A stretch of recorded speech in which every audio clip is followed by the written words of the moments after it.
कारी साहिबान ने तशद्दुद का निशाना बनाया, जिसके नतीजे में बच्चा हॉस्पिटल पहुंच गया, वो अपनी जान की बाजी हार गया। मदरसे में दीगर बच्चों से जब हमने पूछा तो यही पता चला कि मदरसे में मारपीट बिल्कुल आम है और उस दिन भी कारी शुएब ने इस बच्चे अंस को छड़ियों से मारा। बच्चे की जो पोस्टमार्टम हुई उसमें उसके 11 इंजरीज आई हैं।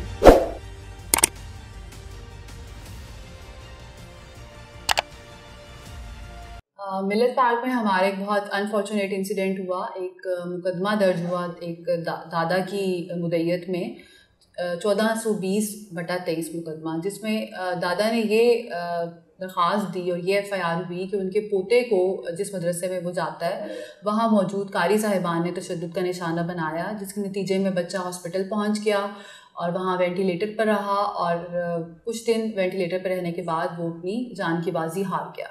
पर्चा हमने फ़ौरी इसमें दर्ज कर लिया था और इसमें मुल्ज़िमान जो थे, जो कारी शुएब था, वो फ़ौरी गिरफ़्तार हो गया और जो उसके अकम्प्लिस थे वहाँ पे मदरसे में मौजूद, वो भी हम सब लोग ले आए थे।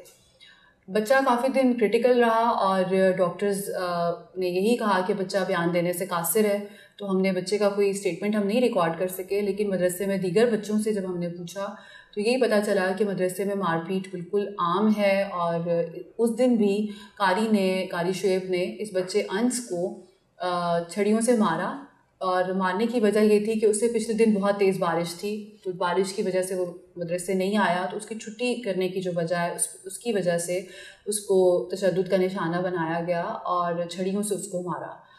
कारी शुएब ने यही कहा कि बच्चा पहले से बीमार था। उसने कहा कि उसको पहले से कोई इशू था, लेकिन बच्चे की कोई मेडिकल रिपोर्ट्स या कोई ऐसा रिकॉर्ड उसका मंजर आम पर नहीं आया, ना उसकी फैमिली ने दिया, ना कारी साहब के पास था।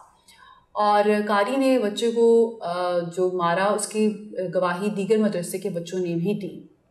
बच्चे की जो पोस्टमार्टम हुई उसमें उसके 11 इंजरीज़ आई हैं, जो कि जिस्म के मुख्तलिफ़ हिस्सों पर हैं।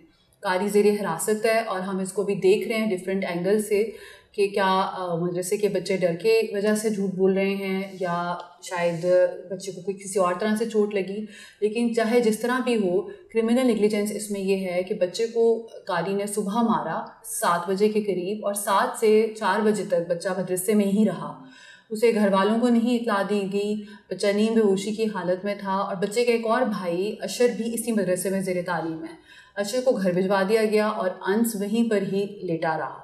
तो इतने सीरियस कंडीशन में ये काम बनता था मदरसे की इंतज़ामिया का कि वो उसके वालिदैन को इतला देते और उसकी पूरी कंडीशन के बारे में उनको बताते। और बाद में बच्चा जब अस्पताल शिफ्ट हुआ तो उसके वालिदैन को बताया गया, जिस पे फिर उन्होंने ये FIR भी दर्ज करवाई और बाद में तो पुलिस भी इसमें लूप में आ गई। बच्चा 3-4 दिन एडमिट रहा और उसके बाद उसकी डेथ हुई। लेकिन इस क्रिमिनल नेग्लिजेंस को बिल्कुल भी निगलेक्ट नहीं किया जा सकता कि बच्चे को मारा गया और मार के बाद उसको छुपाया भी गया, उसके इलाज में ताख़ीर हुई। बच्चे की उम्र 13 से 14 बरस की थी और बच्चा अच्छे हाइट और अच्छे स्टेचर का था और हमने उसकी एग्जामिनेशन में ये चीज़ ख़ास तौर पे पिन पॉइंट की थी कि इसका हमें बताया जाए, लेकिन डॉक्टर्स ने इस तरफ कुछ नहीं बताया।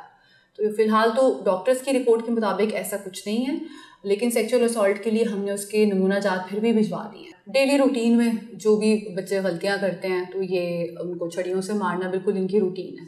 भाई इसके साथ ही पढ़ता है, तो उसने यही कहा कि हमने छुट्टी की तो हमें कारी ने इसलिए मारा और जब मारा तो ये बच्चा बेहोश हो गया।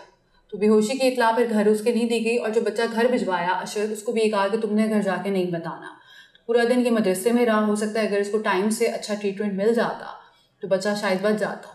मदरसे में इन्होंने उसको एक कमरे में लिटा दिया और बकौल इनके कि इन्होंने एक कोई डॉक्टर भी बुलाया, लेकिन कोई मेडिकल नोट्स इस तरह के अवेलेबल नहीं है। तो लोकल ही शायद डॉक्टर इन्होंने बुलवाया और फिर उसके बाद ये बच्चे को लेके पहले एक प्राइवेट हॉस्पिटल गए, जिन्होंने कहा कि बच्चा क्रिटिकल है, हम इसको नहीं लेंगे।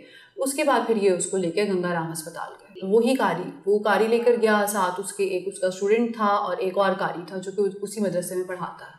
ये सुबह 7 बजे का इंसिडेंट है और बच्चे को ये 4 से 5 बजे के दरमियान लेकर गए हैं और इसमें तकरीबन गैप है काफ़ी घंटों का।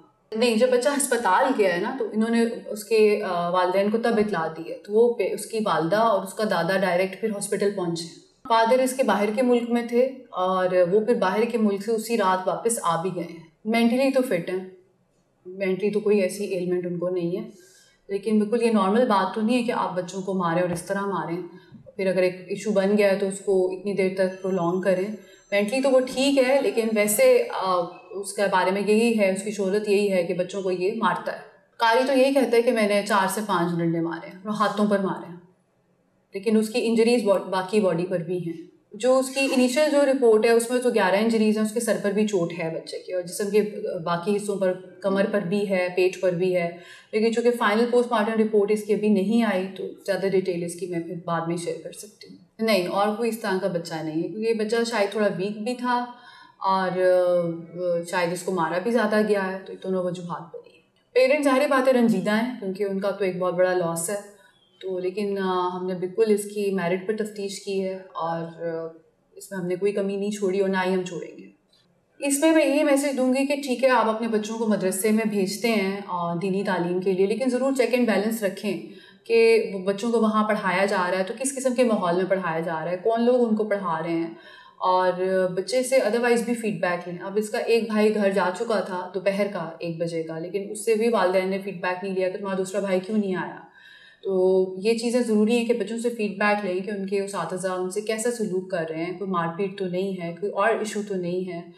तो बच्चों से बात करेंगे तो ये बातें खुलेंगी। और ख़ुद भी पेरेंट्स को विज़िट करना चाहिए अपने बच्चों के अदारों में, चाहे वो किसी स्कूल में हो, चाहे किसी मदरसे में हो, किसी भी इंस्टीट्यूट में हो।